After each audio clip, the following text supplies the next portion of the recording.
सदा समणता माते कशाचे भय रामा जाईन ज्या स्थळी सुखघना होईल तेथे जय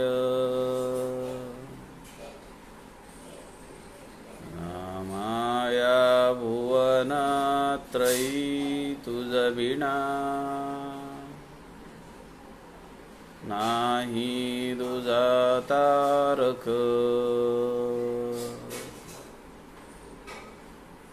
रामा तू सकलार्थ पूर्ण करिशी तू तात मी बालक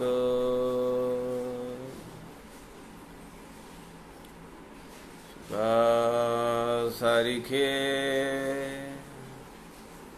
पूर्ण वैराग्य जाचे वसिष्ठा परी ज्ञान योगेश्वराचे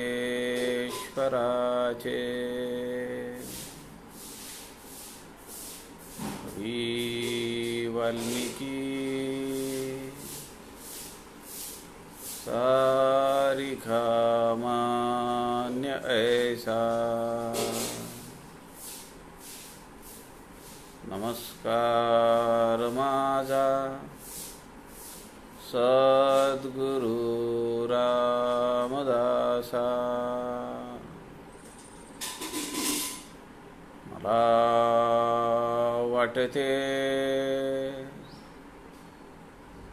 अंतरीत्वा वसावे तुझ्या दासबोधासी त्वा बोध व्हावे अपत्या परी पाजवी प्रेमरसा महाराजया सद्गुरु रामदासा जय जय रघुवीर समर्थ सब संतन की जय।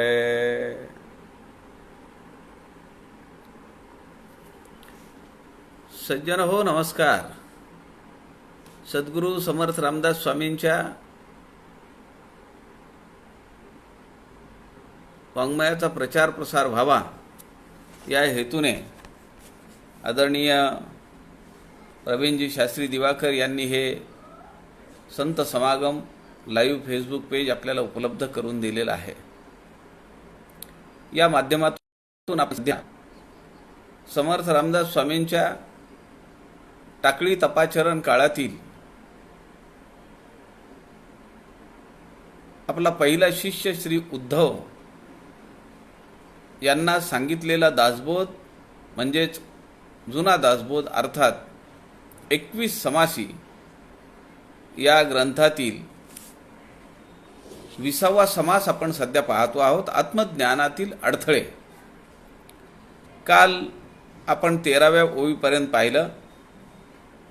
समर्थ सांगतात की प्रपंच आणि संसार या नात्यांमध्ये आपण गुरफटून बसतो।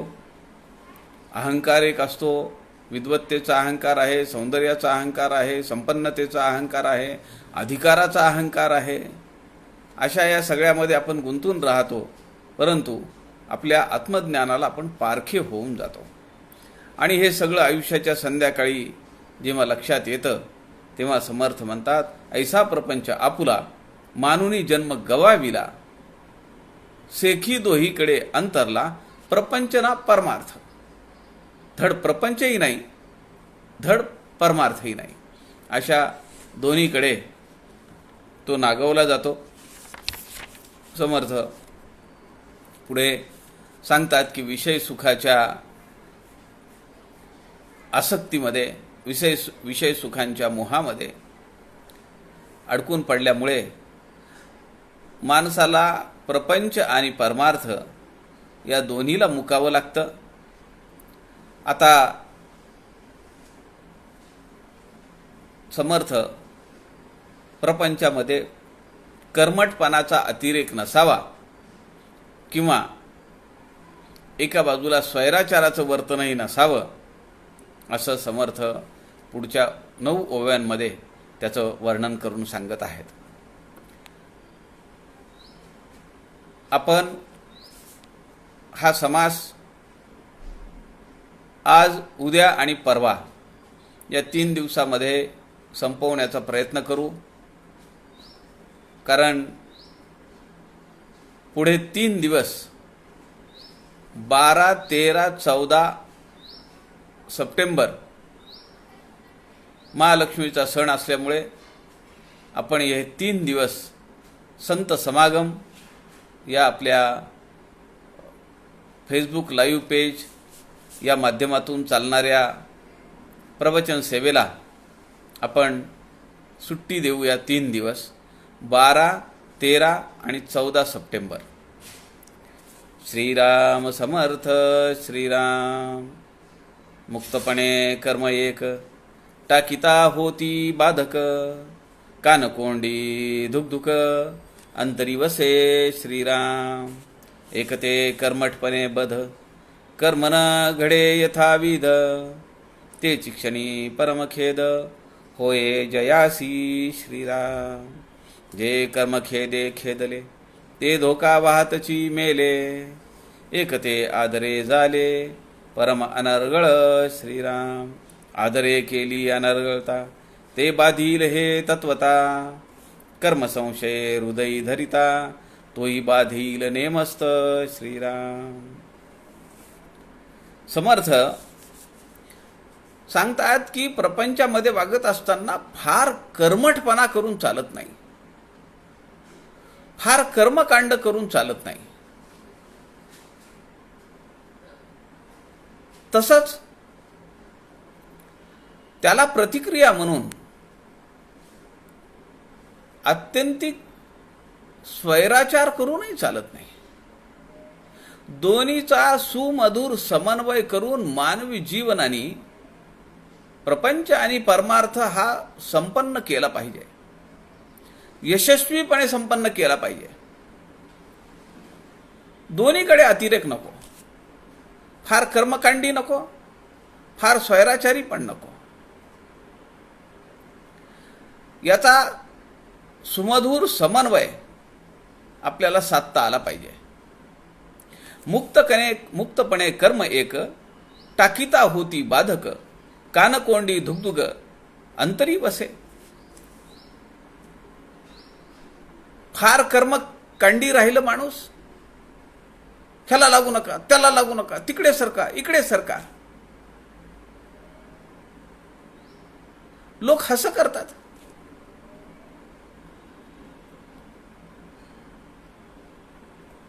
एकते कर्मठपणे बद्ध, कर्म न घडे यथाविध, तेची क्षणी परमखेद, होय जयासी. जो कर्मकांडी आहे त्याला प्रपंचामध्ये राहून त्याच्यासारखं त्या स्वभावाप्रमाणे राहता नाही येत. घरामध्ये इतर माणसं आहेत, समाजामध्ये इतर माणसं आहेत, मंदिरामध्ये जायचे इतर माणसं आहेत, आणि मग तिथं मनाला विनाकारण मन खात राहतं. शास्त्रांनी असं सांगितले, मला तसं वागता येत नाहीये. त्रिकाळ स्नान, त्रिकाळ संध्या, एखाद्या निर्जन जागी जाऊन सगळं हे ठीक आहे, पण एखाद्या क्षेत्राच्या ठिकाणी असं वागणं, असं राहणं हे शोभणार नाहीये. एक माझा अनुभव सांगतो तुम्हाला. मी शिवथरघडीमध्ये होतो व्यवस्थापक म्हणून. 4 वर्ष मी तिथं एक महिना, फेब्रुवारीचा महिना व्यवस्थापक म्हणून गेलो. एकदा काय झालं, तिथले जे पुजारी होते ते पुजारी पूजा करून येत असताना समर्थांची पूजा केली. त्यांना ते सगळं यथासांग तास 2 तास पूजेमध्ये जायचे. 10-10:30 ते तिकडनं यायचे. लोक दर्शनार्थी असायचे रस्त्यामध्ये. ते सांगायचे सरका बाजूला, सरका बाजूला, सरका बाजूला. आणि मग ते येताना त्यांनी तीर्थ आणलेलं असायचं. आता खरं तर तिथं काही समर्थांच्या किंवा कल्याण स्वामींच्या मूर्तींना काही अभिषेक वगैरे काही भानगड नाही. तिथं अभिषेकाची पावती पण फाडत नाहीत. मग ते आल्यानंतर तीर्थ द्यायचे. अरे लोकांना माहिती नाही, लोक घ्यायचे तीर्थ. मग एखादा जरा पुढे आला, हो बाजूला. दुपारी नैवेद्य घेऊन जायचे. आता दुपारच्या वेळी असं असायचं की 12 वाजता नैवेद्य मध्ये चाललाय आणि 12 वाजता खिचडी प्रसाद असतो म्हणून लोकांची गर्दी असायची. लोकांची गर्दी असायची त्या खिचडी प्रसादाला. आणि त्या हॉलमधूनच तो नैवेद्याची 2 ताटं घेऊन तिकडे जायला लागायचं घळीमध्ये. आणि हे गुरुजी लोकांवर ओरडायचे. लहान लहान मुलं असायची, इकडे पळ तिकडे पळ असं करायची. ते ओरडायचे एकदम. आलेल्या दर्शनार्थींना अपमान केल्यासारखं वाटायचं. लोक बसलेले आहेत, लांबून आलेले आहेत दर्शनाला, आणि तुम्ही जर त्यांना ह्याला लागू नको, त्याला लागू नको, असं करू नको, तसं करू नको असं जर म्हणत असाल. एके दिवशी जरा अतिरेक झाला. लहान लहान बाळं खेळत होती आणि त्या खेळण्यामध्ये एक जण रस्त्यामध्ये आला. तो काही लागला नाही त्यांना, पण हे एवढ्या जोरात ओरडले. ते बिचार बाळ जे होतं ते घाबरून रडायला लागलं. आई वडील आले, ते सगळा त्यांच्यासोबतचा ग्रुप आला. ते म्हणाले अहो काय झालं म्हणले. आणि तुम्हाला समजत नाही का, मी सोहळ्यामध्ये चाललो नैवेद्य घेऊन.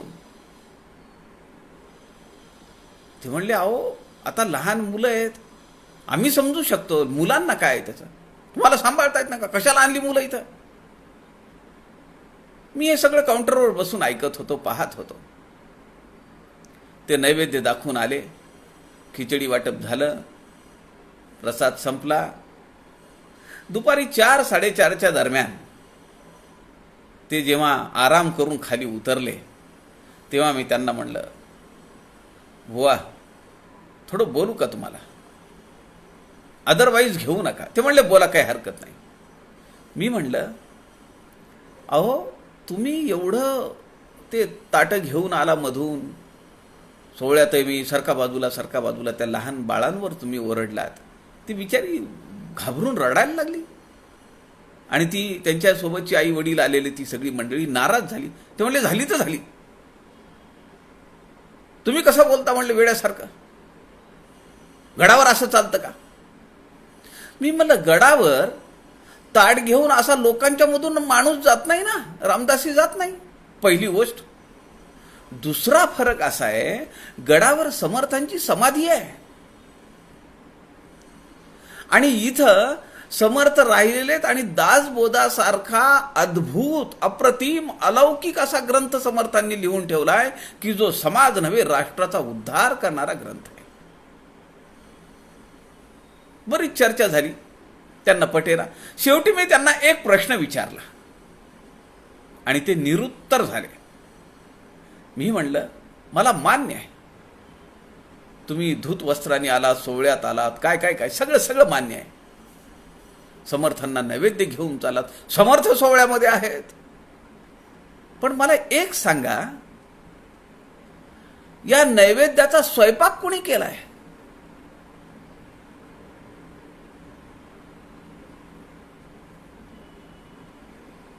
सज्जन हो, खाली जी गावं आहेत ना, त्या गावातनं 2-3 येतात, त्या स्वयंपाक करतात. मी म्हणलं पुढे जाऊन, म्हणलं ते गप्प बसले. मी म्हणलं याच्या पुढे जाऊन तुम्हाला अजून एक प्रश्न विचारतो. त्या 2-3 पैकी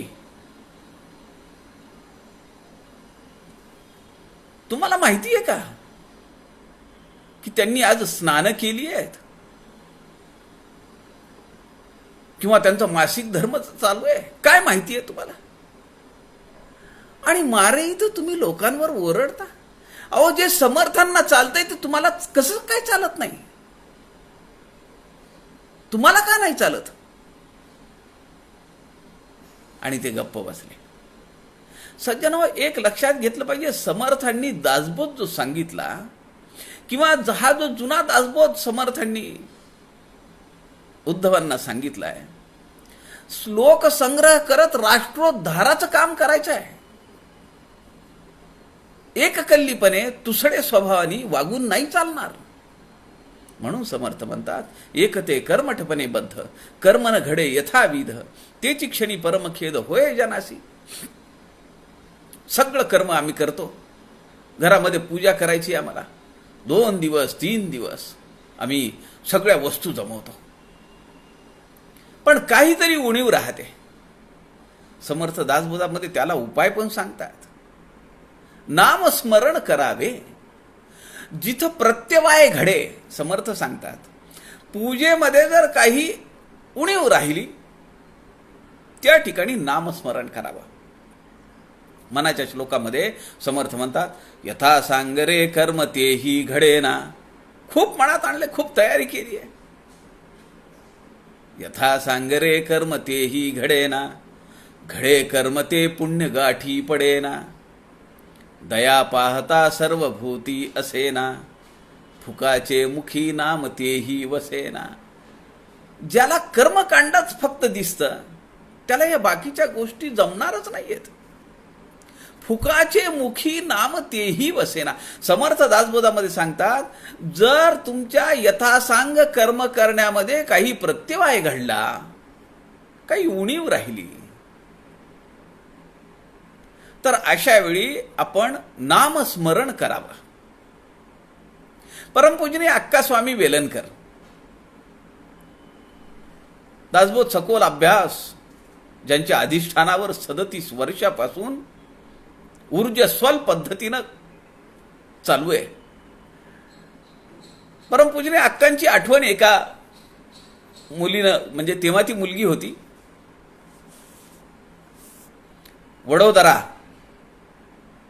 बडोदा अगोदरचं नाव, गुजरातमध्ये, तिथं सौ वैशाली सुळे आहेत. त्या लहान वयामध्ये असताना अक्कांच्या सहवासात आल्या. परमपूजनीय अक्कांची त्यांनी आठवण सांगितली. त्या म्हणाल्या, त्या एके दिवशी माझ्या अभ्यासाच्या रूममध्ये आल्या, खोलीत आल्या. माझा डिसेक्शन बॉक्स समोर होता, हातात जपाची माळ होती. त्यांनी विचारलं, हे काय? तेव्हा आम्ही सांगितलं अक्कांना की अक्का, आम्हाला झुरळ डिसेक्ट करावं लागतं, बेडूक डिसेक्ट करावं लागतं, शरीर रचनाशास्त्र पाहण्यासाठी, रक्ताभिसरण संस्था पाहण्यासाठी. तेव्हा अक्कांचा चेहरा थोडा उतरला. त्या म्हणाल्या, अगं, पण झुरळ, बेडूक यांच्या शरीराचा मानवी शरीराचा संबंध काय? बघा, याला उत्तर आहे का? बेडकाचं डिसेक्शन करणं, झुरळाचं डिसेक्शन करणं, त्यांचा जीव घेणं, आणि कशासाठी? त्यांची रक्ताभिसरण संस्था कशी आहे, त्यांची मज्जा संस्था कशी आहे, पण त्याचा आणि माणसाच्या शरीराचा काय संबंध आहे? पण अक्कांनी त्यावर उपाय पण सांगितला. मला फार माझ्या अंतःकरणावर कोरल्या गेलंय हे वाक्य. पूजनीय अक्का म्हणाल्या, बरं जाऊ दे, तुझ्या अभ्यासात आहे ना, करत जा, पण एक काम कर, जेव्हा हे तू डिसेक्शन करशील तेव्हा मनातल्या मनात राम राम राम राम राम राम म्हणत जा बरं, म्हणजे त्याला सद्गती मिळेल. किती विचार आहे, किती सूक्ष्म विचार आहे. त्यांनी चिरफाड केली, पूजनीय अक्कांनी चिरफाड केली आधुनिक विज्ञानाची. काय संबंध आहे? मी 12वीला असताना या गोष्टी केल्यात. मला आज ती खूप, जेव्हा मी ती कथा वाचली, जेव्हा तो अनुभव वाचला, तेव्हा मी माझ्या अंतर्मनात डोकावून पाहिले की अरे खरंय, कशासाठी आम्ही बेडकं मारली, कशासाठी आम्ही झुरळं कापली, काय संबंध आहे? मी वेटरनरी कॉलेजला असताना एका वासरावर आम्ही कमीत कमी 10-12 ऑपरेशन्स करायचे. एकानी डोळा काढायचा, एक्स्टरपिटेशन ऑफ आयबॉल, एकानी ॲम्प्युटेशन ऑफ 4 लेग, पुढचा पाय काढायचा, एकानी ॲम्प्युटेशन ऑफ हाइंड लेग, मागचा पाय काढायचा, एकानी पोटाची सर्जरी करायची. काय म्हणजे, आणि शेवटी त्या वासराला सॅक्रिफाय करायचं. कशासाठी हो? हे शिकण्यासाठी. पण अक्कांनी जो प्रश्न विचारला की माणसाच्या शरीराचा आणि बेडकाचा किंवा झुरळाच्या शरीराचा काय संबंध आहे, याला आपल्याकडे उत्तर नाही आहे. पण अक्का त्यांना म्हणाल्या, ठीक आहे, असू दे तुझ्या अभ्यासाचं ते, पण किमान तू हे डिसेक्शन करत असताना, अशी कापाकापी करत असताना मनातल्या मनात राम राम राम राम म्हणत जा बरं. किती सूक्ष्म विचार आहे.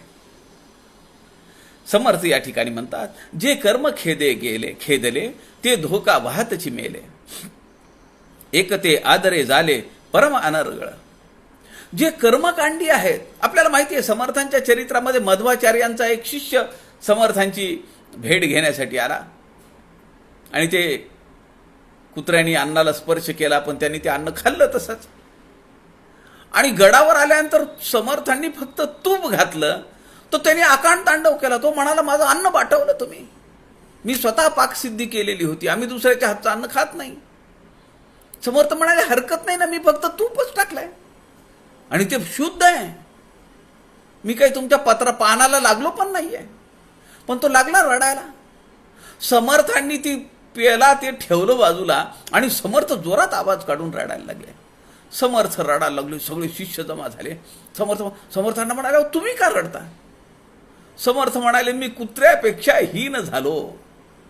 आणि मग ते मध्वाचार्यांच्या शिष्याच्या लक्षात आलं की अरे, काय पातळी आहे, काय अधिकार आहे स्वामींचा, सद्गुरू समर्थ रामदास स्वामींचा. काल मी निर्जन असलेल्या ठिकाणी कुत्र्याने स्पर्श करून गेलेलं अन्न मी सेवन केलं. आज समर्थ रामदास स्वामी रडतायत की मी कुत्र्यापेक्षा हीन झालो. कर्मकांडामध्ये असं होऊ शकतं. म्हणून समर्थ म्हणतात, टोकाचं कर्मकांड करू नका. पण याचा अर्थ समर्थ पुढे म्हणतात, जे कर्म खेदले ते धोका वाहतची मेले, एक ते आदरे झाले परम अनर्गळ. स्वैराचार, स्वेच्छाचार, माझ्या मनाला येईल तसं मी करीन, असंही करून नाही चालत. आदरे केली अनर्गळता, ते बाधील हे तत्वता. कर्म संशय हृदय धरिता, तोही बाधील नेमस्त. मन खात राहील आपलं की मी असा वागलो, आमच्या घरामध्ये आत्तापर्यंत अशी पूजा होत होती, मी त्याला फाटा मारला आणि हे सगळं बंद केलं. समर्थ मनाच्या श्लोकामध्ये म्हणतात, मनाच्या श्लोकात नव्हे, निस्पृह वर्तन या समासामध्ये 200 समासी दासबोधामध्ये समर्थ सांगतात, कर्ममार्ग सांडू नये, वैराग्य मोडू देऊ नये, साधन भजन खंडू नये, कदा काळी श्रीराम. जे वाट्याला आलेला आहे, जो कुळाचार नेमलेला आहे, तो आपण केला पाहिजे. आता तो त्याच पद्धतीने केला पाहिजे का एकदम टाकून दिला पाहिजे, भव्य दिव्य केला पाहिजे? समर्थ यालाही तोडगा देतात हो. समर्थ 4थ्या दशकामध्ये 9वीदा भक्ती त्यामध्ये सांगतात, याही वेगळे कुळधर्म सोडू नये अनुक्रम, उत्तम अथवा मध्यम करीत जावे श्रीराम. झालं, उत्तम करा. शक्य नाहीये, काही अडचणी आहेत, आर्थिक विपन्नावस्था आहे, मानसिक स्थैर्य नाहीये, शारीरिक विकलांगता आहे. मग उत्तम नाही तर नाही, मध्यम तर करा. पण सगळंच टाकून देणं, कमरेचं सोडून डोक्याला बांधणं, हे मात्र शोभा देत नाहीये, असं समर्थांना आपल्याला सांगायचं आहे. आदरे केली अनर्गळता. अनर्गळता म्हणजे उच्छृंखलपणा, स्वेच्छाचार, मला वाटेल तसं मी करीन, असं म्हणून नाही चालणार. जे काही शास्त्रांनी सांगितलंय, जे काही पारंपरिक पद्धतीनं आपण करत आलेलो आहोत, जे काही वारशा पद्धतीनं आपण करत आलेलो आहोत. मी तुम्हाला सांगतो की आज आमच्या जिथं जिथं तुम्ही गुरुद्वारला जाल, शीख पंथामध्ये गुरु ग्रंथ साहिब हा जो ग्रंथ आहे तो सद्गुरूंच्या ठिकाणी आहे. आणि आपण कल्पना तरी करू शकणार नाही अशी बडदास्त असा आदर गुरुग्रंथ साहिबला आहे. आपल्या दृष्टीनं काय हो, आपल्या घरामध्ये पोथी असते, दासबोध असतो, एक पुस्तक आहे आपल्या दृष्टीनं. समर्थवती सुनील दादा चिंचोळकरांच्या घरचा एक प्रसंग आहे. डॉक्टर शिरीष लिमये त्यांच्या घरी गेले आणि सुनील दादांना काहीतरी लिहायचं होतं, एक शब्द वगैरे काहीतरी लिहायचा होता. तर त्या कागदाच्या खाली तिथं बाजूला दासबोध होता, तो उचलला, प्राध्यापक शिरीष लिमये यांनी दादांच्या हातात दिला, हे खाली धरा म्हणून. दादांनी त्यांच्याकडे पाहिलं, ते म्हणाले, हा दासबोध आहे, तुम्ही मला हाताखाली धरायला देत आहे? काय आदराचं स्थान आहे ते तुम्ही एकदा गुरुद्वारमध्ये जाऊन पाहायला पाहिजे. जिथं गुरुग्रंथ साहिब ठेवलेला असतो त्या ठिकाणी एसी लावलेला आहे. त्याला वस्त्र बदलताना तो ग्रंथ जमिनीवर किंवा आसनावर ठेवत नाहीत. एका हाताने तो आपल्या डोक्यावर ठेवतात ते, एक हाताने खाली, दुसऱ्या हाताने वस्त्र उघडल्या जातं. आसनावर वस्त्र ठेवलेलं आहे, त्यावर मग तो ग्रंथ गुरुग्रंथ साहिब ठेवायचा. गुरुग्रंथ साहिब हे गुरु आहेत अशा पद्धतीने ते वागतात. समर्थ म्हणतात, आदरे केली अनर्गळता, हे बाधील ते हे तत्वता, कर्म संशय हृदयी धरता, तोही बाधील नेमस्त. माझ्याच्याने हे जमलं नाही, मला असं जमलं, मला घडलं नाही, हा एक उणेपणाचा भाव साधकाच्या अंतकरणात राहतो. आपण समास कुठला वाचतोय? 20वा समास, आत्मज्ञानातील अडथळे. लक्षात घेतलं पाहिजे की समर्थ आपल्याला काय काय अडथळे आहेत साधनेमध्ये, आत्मज्ञान प्राप्तीच्या साधनेत मार्गावरचे, ते आपल्याला समजावून सांगतायत. तोही बाधेल नेमस्त. आपण भगवंताची कुठल्या आदराने, कुठल्या पातळीवर त्याचं पूजन अर्चन करतो, त्याप्रमाणे तोही त्याचं फळ देतो.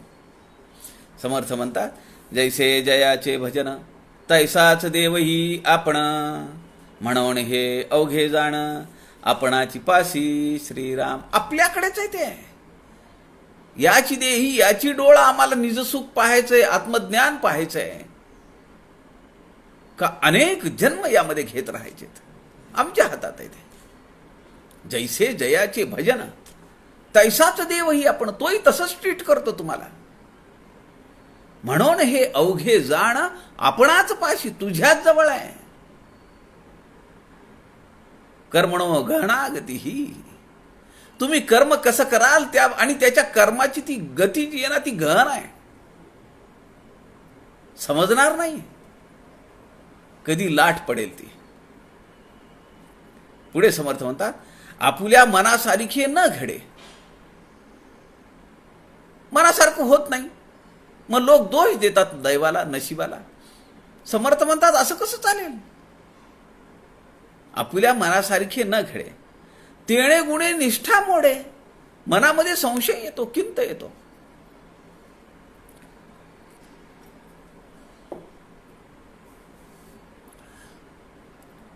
तेणे गुणे निष्ठा मोडे, तरी गोष्टी आपणाकडे सहजची आली. अरे म्हणाले, तू हा का नाही विचार करत? तू कसा वागला? तुझ्या मनातला भाव किती उत्कट होता. फुलं वाहताना फूल चिकट झालंय का? त्याला केस आहे का? काही कचरा लागलाय का? फूल डोक्यावर ठेवलं याचा अर्थ केस असेल, कचरा असेल, तर कचरा सुद्धा भगवंताच्या डोक्यावर ठेवला, याबद्दल अपराधित्वाची भावना तुझ्या मनात कधी आली का? नैवेद्य दाखवताना नैवेद्याची वाटी दूध असेल, खीर असेल, काय जो प्रसाद केलेला असेल, ती भगवंताच्या चेहऱ्यापर्यंत, तोंडापर्यंत नेली का? आपल्याला माहिती आहे भगवंत खाणार नाही, पण तो उत्कटतेचा भाव तुझ्याकडे आलाय का? आणि मग हे जर केलेलं नसेल तर मग इच्छा काय करतो तू? डायरेक्ट मोक्ष, डायरेक्ट कैवल्य प्राप्ती वागतो कसा? देतो काय आणि अपेक्षा काय ठेवतो? आधारे कर्म टाकणे, हे काय आपुले मन नेणे, ज्याचा जो स्वधर्म तेणे, त्यागू नये सर्वथा श्रीराम. समर्थ म्हणतात विहित कर्म जे आहे ते टाळता उपयोगी नाही. भगवंत म्हणतात आपल्या धर्मामध्ये मरण येणं याच्यासारखं दुसरं भाग्य नाही आहे.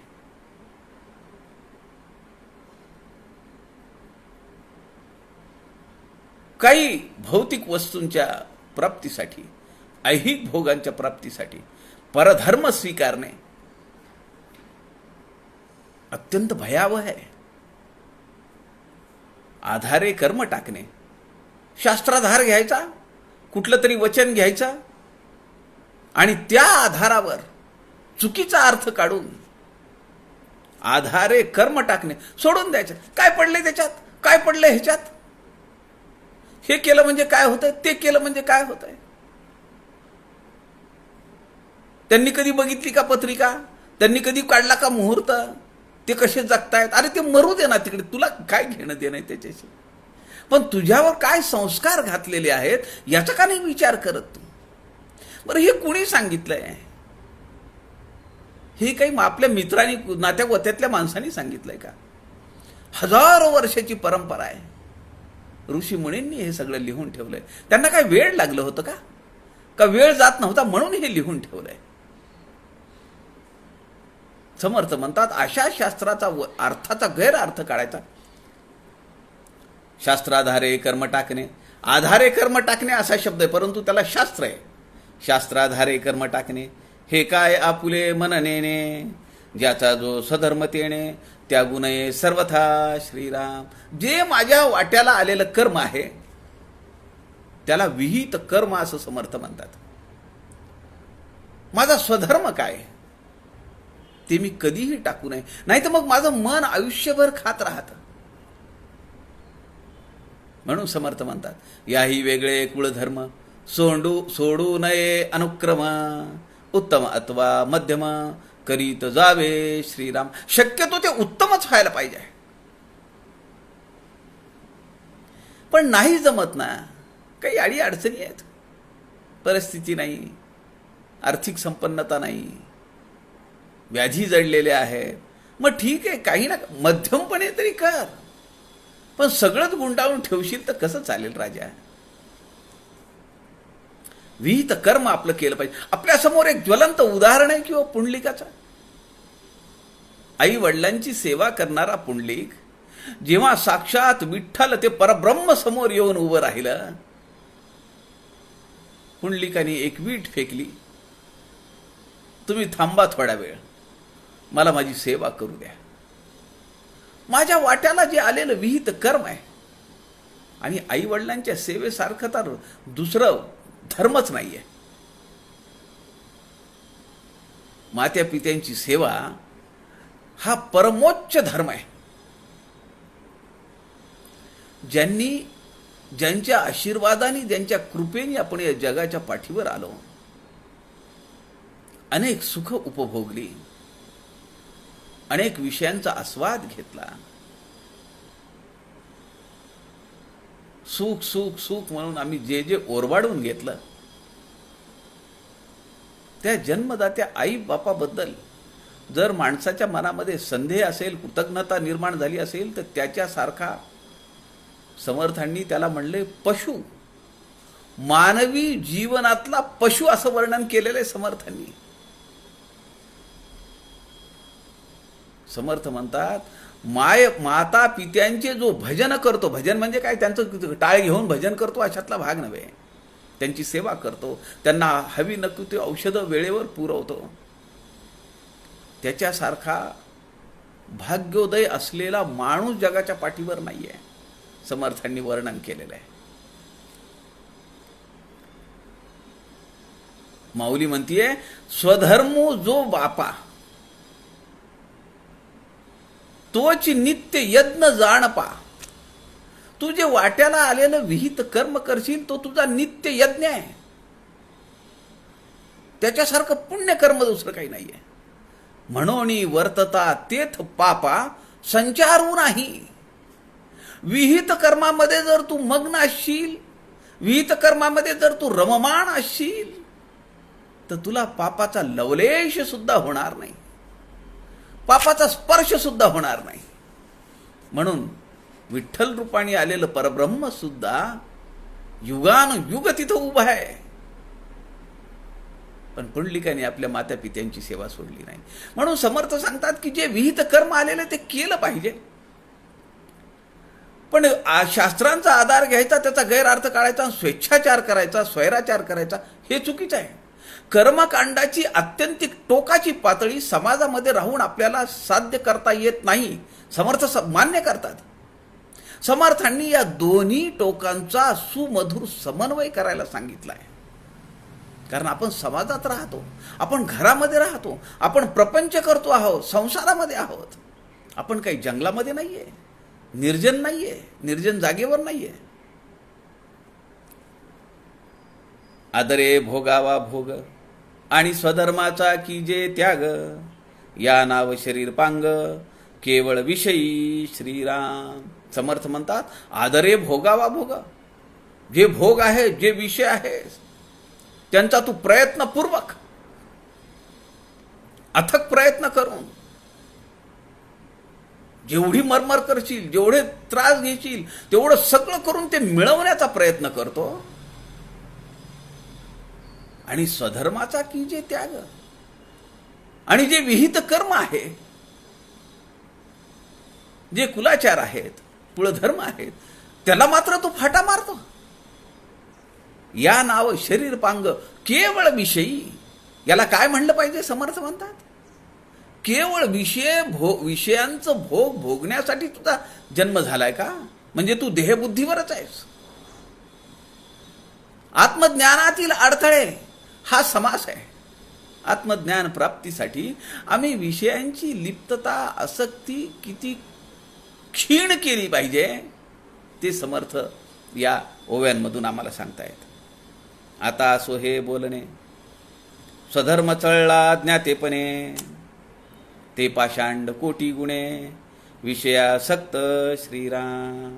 समर्थ म्हणतात, आता ठीक आहे, खूप झालं बोलून तुला, आता असो हे बोलणे. स्वधर्म चळला ज्ञातेपणे. आधी माहिती आहे. अहो, एखाद्या माणसाला माहितीच नाहीये, समजा की आज हरतालिका आहे, आज पूजन कशाचं करायचं आहे, हे माहितीच नाहीये. त्यांनी नाही केलं तर समजू शकतं, पण ज्ञानी आहे. समर्थ म्हणताय, स्वधर्म चळला ज्ञातेपणे. माहिती आहे तुला हे सगळं, वर्षानुवर्ष तू पूजा केलेली आहेस, वर्षानुवर्ष तुझ्या घरामध्ये हे सत्कर्म झालेलं आहे. आणि जरी तू ते सोडत असशील, ते पाषांड कोटी गुणे विषयासक्त. अरे, तुझ्यापेक्षा नास्तिक परवडला, तुझ्यापेक्षा पाखंडी माणूस परवडला, त्यांच्यापेक्षा 10 कोटी गुणे तू विषयासक्त निघालास. टोकाचं कुठेही करू नये असं समर्थ सांगतात. समर्थांचा एका समासामध्ये समर्थ म्हणतात, टोकाच्या गोष्टी करू नयेत, बहुसंग धरू नये, संत संग खंडू नये. समर्थ काय म्हणतात पहिल्या चरणात? बहुसंग धरू नये, फार लोकांच्या नादी लागू नये, उठसूट लोकांच्या कोंडाळ्यामध्ये जाऊन बसू नये. दुसऱ्या चरणामध्ये समर्थ म्हणतात, संत संग सांडू नये, संतांच्या संघाचा सहवास, त्यांच्या सहवास, त्याच्यासाठी मन असूचलं पाहिजे, शरीर असूचलं पाहिजे आपलं. बहु उपाधी करो नये, उपाधी बिन कामा नये. इकडे सचिव आहे, तिकडे सदस्य आहे, तिकडे कोषाध्यक्ष आहे, तिकडे उपाध्यक्ष आहे, तिकडे अध्यक्ष आहे, तिकडे काय काय. अरे काय करायचं एवढे पद घेऊन? लोकांच्या ते जे व्हिजिटिंग कार्ड देतात ते 2 बाजूनी भरलेलं असतं. या संस्थेचा कोषाध्यक्ष, त्या संस्थेचा मानद उपाध्यक्ष, त्या संस्थेचा अध्यक्ष, त्या संस्थेचा मानद सदस्य. कशासाठी पाहिजे एवढं? समर्थ म्हणतात बहु उपाधी करो नये, उपाधी बिन कामा नये. पण तुम्हाला जर एखादं कार्य करायचं असेल तर तिथं तुम्हाला काही अधिकार पाहिजेत, एखादी उपाधी पाहिजे, एखादं पद पाहिजे. बहुत अन्न खाऊ नये, उपवास खोटा.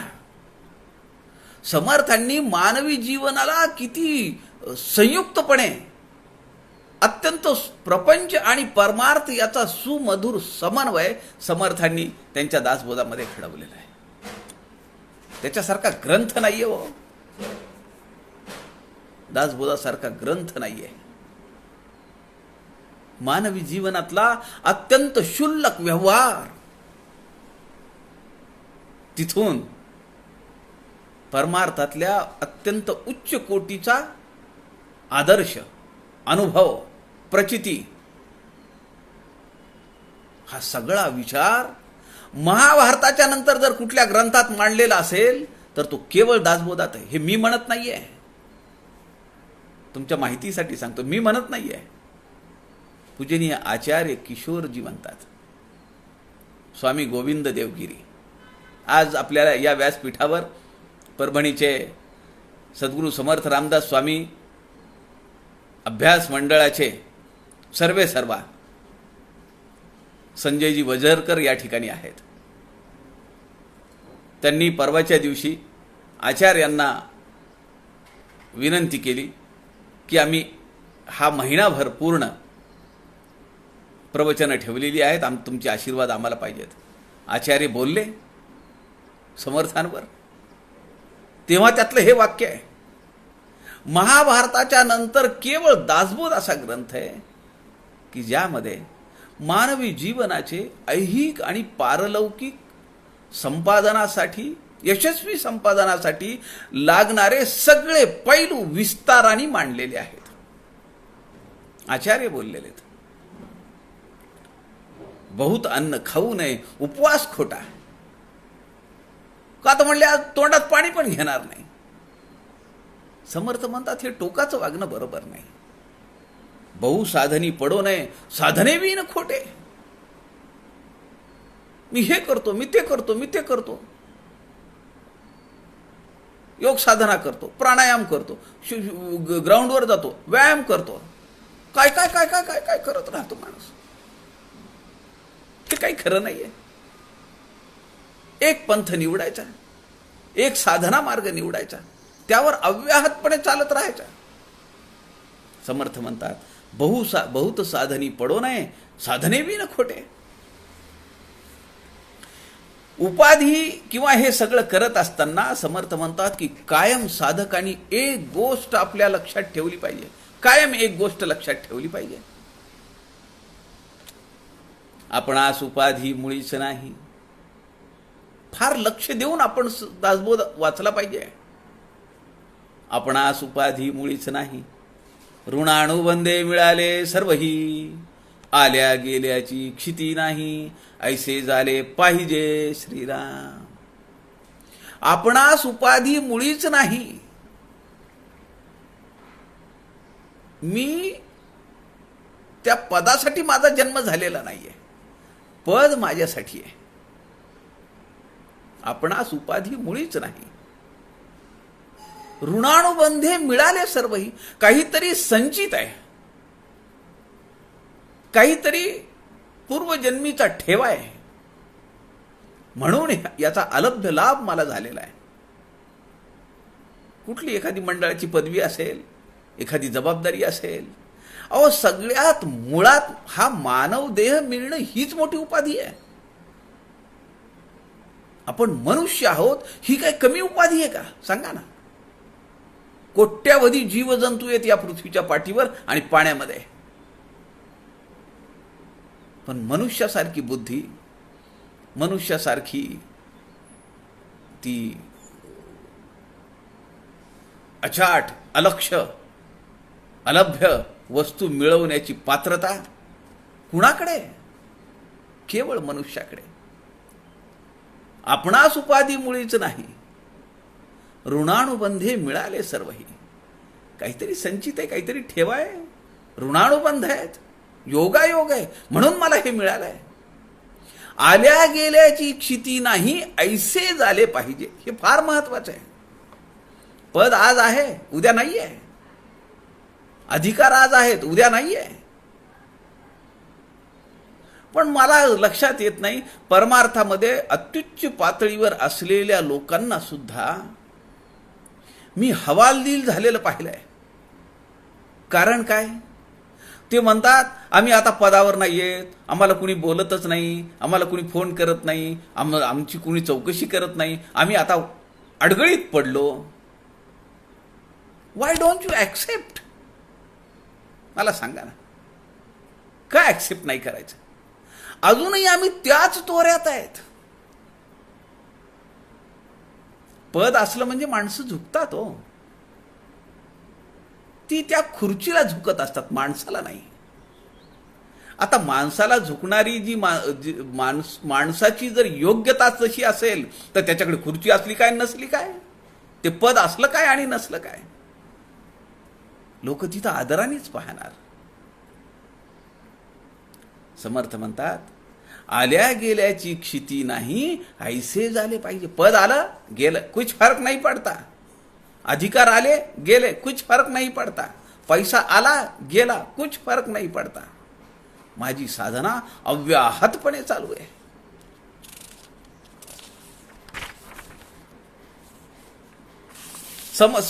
समर्थ होते सुनील दादा चिंचोळकरांच्या चरित्रातला, आयुष्यातला एक प्रसंग मी तुम्हाला सांगतो. आणि खरं तर आपल्याला हा समास ठीक आहे एवढं सांगतो. सुनील दादा एकदा म्हणाले, ज्या दिवशी समर्थांच्या समाधीवर डोकं ठेवून नमस्कार करता येईल, समर्थांच्या समाधीवर डोकं ठेवून दर्शन घेता येईल, त्या दिवशी खऱ्या अर्थाने जगाला दासबोध समजला असं म्हणता येईल. किती व्यापक विचार आहे, किती व्यापक विचार आहे. आळंदीला माऊलींच्या समाधीवर डोकं ठेवून नमस्कार करता येतो का नाही सांगा? पण ते पचत नाही. आल्या गेल्याची क्षिती नाही, ऐसे झाले पाहिजे. आम्ही त्यातून बाहेरच पडत नाही. आमचं पद, आमची सत्ता, आमचे अधिकार, त्याच्यातच आम्ही मशगूल आहेत. आणि हा आत्मज्ञानातला अडथळा आहे. असे अनेक अडथळे समर्थांनी या समासामध्ये सांगितलेले आहेत. आपण उद्या दुपारी 3च्या सत्रामध्ये उर्वरित ओव्यांचा विचार पाहूया. आपल्या सगळ्यांच्या हृदयस्थ परमेश्वराला वंदन करतो. झालेली सेवा समर्थांच्या चरणी अर्पण करतो. जय जय रघुवीर समर्थ.